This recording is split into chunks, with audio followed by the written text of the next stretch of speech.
Hello friends, welcome to my simple cooking and organising channel.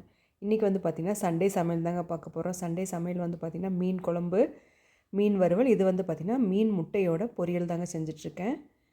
மீன் குழம்பு பார்த்திங்கன்னா எப்பவும் போல் வறுத்தரைக்கிறது தாங்க.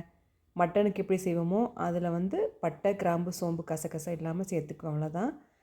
ஃப்ரை பண்ணுற மீனை பார்த்திங்கன்னா காலையிலே வந்து மசாலா தடவி ஃப்ரிட்ஜில் வச்சாச்சு. அது நல்லா ஊறிட்டு இருக்குதுங்க. ஒரு 2 மணி நேரம் ஊறினதுக்கப்புறமேட்டு மைக்ரோ ஓவனில் வந்து பார்த்திங்கன்னா ஒரு பேட்ச் போட்டு விட்டுட்டேங்க. ஃபிஷ் ஃப்ரை வந்து பார்த்திங்கன்னா எப்போவுமே வந்து டீப் ஃப்ரை பண்ண மாட்டேங்க.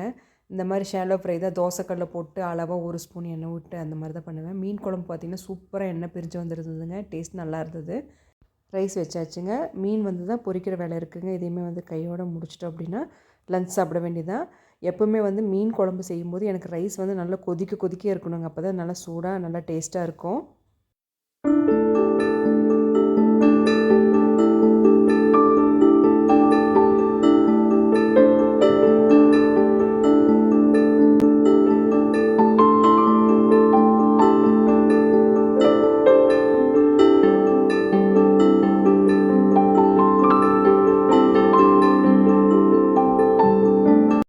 நல்லா கொதிக்க சாப்பாடோட நல்லா மீன் குழம்பு, அது கூட மீன் வறுவல், கூடவே வந்து பார்த்திங்கன்னா இந்த மீன் முட்டையோட ஃப்ரை பண்ணி வச்சுருந்தாங்க. நல்லா இருந்தது டேஸ்ட்டு.